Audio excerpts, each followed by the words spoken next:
Micro-budget zombie film mixed with nothing but practical effects with a fresh idea for a zombie film equals a pleasant surprise.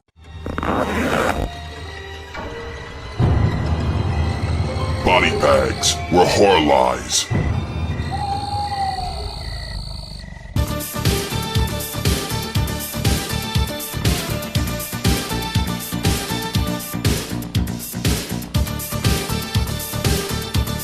Yo, what's up everybody? Welcome to week 108 here on Body Bags. I am your host Moodz616, and thank you once again for stopping in, guys. Alrighty, yeah, it's Sunday, so it's my turn to review a film. Alright, so for this week, I got a brand new one here from Wild Eye Releasing. This one actually has not come out yet. It's available September 29th, so on Tuesday. It's from 2013, and I actually have never heard of this movie before whatsoever. And it's obviously just getting media release here in 2015, and it is called A Plague So Pleasant. Generally, you know, with a lot of these newer low-budget zombie films, I'm never really overly that enthused when they come out, or, you know, I'm not drawn to them as much as I used to be, because a lot of these movies nowadays are basically kind of like just dime a dozen films. You know, they kind of recycle the same stories over and over again. But that's not the case with this one. This one actually has, you know, kind of a unique, different type of story to it. You know, it definitely brings some new elements to a very stale, you know, subgenre of horror films. But yeah, Plague So Pleasant. Basically, the storyline in this one is, it takes place in the future where zombies are now protected. They're almost like an endangered species type thing. They're free to like roam in the streets and stuff, and the thing is, they don't actually attack people, because what had happened a year earlier is a zombie outbreak happened, and the people in this small city, or in this town, realized if they stop shooting the zombies, they will stop attacking and eating people. So what they did is they actually stopped shooting these zombies, and they just stopped attacking. They started wandering around aimlessly, doing nothing, and yeah. So they learned very quick that, you know, the government has to protect these zombies and stuff, because if you do any type of violent acts towards a zombie, they snap and then they start, you know, attacking again. It's not explained in the movie why all the zombies are kind of like united in like one, you know. So if something bad happens to one, then they'll, you know, go and attack. It's not really explained, but I did really like, you know, the premise is pretty cool for this though. But yeah, anyways, so basically what happens is, you know, the story's taking place a year later, and, you know, some people are having a really hard time dealing with, you know, the loss of their loved ones and stuff like that. Anyways, the main character in this film, he's basically had enough, and he can't see, you know, his brother, I believe it's his brother anyways, you know, walking around in the streets, you know, all dead and stuff. So he decides to, you know, take him out, shoot him in the head.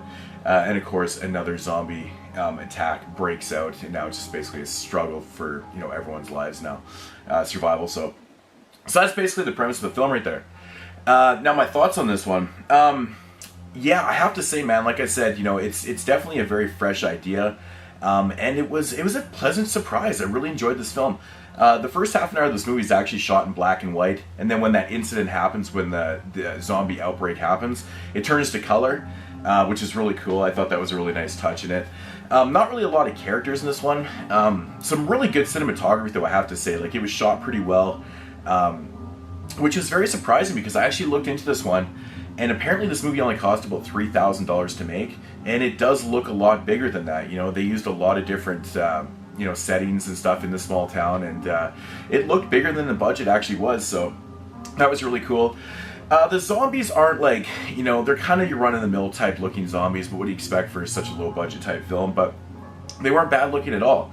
You know, they're just kind of like a downgrade of like maybe like the Walking Dead type zombies or stuff, things like that. But, you know, overall, it has a very kind of bigger feel to it, and I was very surprised by this. Even the acting was pretty good in this film too. There's some pretty interesting dialogue, and, you know, like I said, not a lot of characters and stuff, but there were some interesting parts, kind of like with the backstory and the development of it.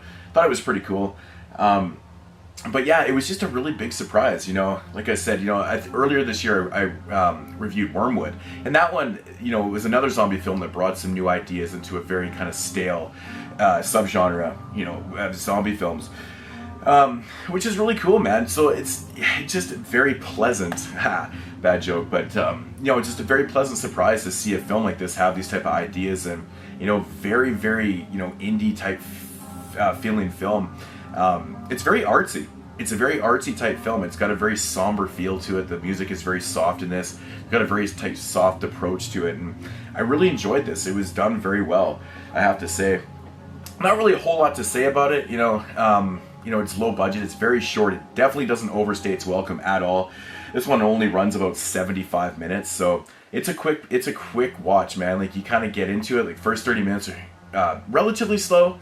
But it is a lot of build up to what happens, and then you have your outbreak and stuff. But it goes by really quick. Just a nice little fresh piece of you know, zombie filmmaking. So yeah, A Plague, so pleasant. If I had to rate this movie, I would probably give it, you know, a solid 7 out of 10.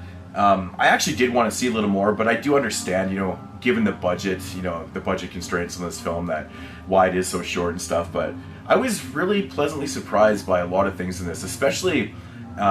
There's one scene in this film where the main character is walking down the road in this, like, kind of this very kind of suburban type neighborhood, but all the houses are like so unique and very colorful and stuff, and that was really cool to see. But just visually, very cool film. But definitely give this one a shot from Wild Eye Releasing. It'll be available, like I said, on Tuesday. Give it a shot. I know zombie films can be so hit and miss these days, but I do highly recommend this one. It's pretty fun. I mean, it's not mind-blowing, but at least it's fresh. So yeah, A Plague, so pleasant. Yeah, give it a shot. And that is going to do it for week 108 here on Body Bags. And I'll be back next week, of course, with another random review. Don't know what I'm going to do. Check you later. Peace out, homies.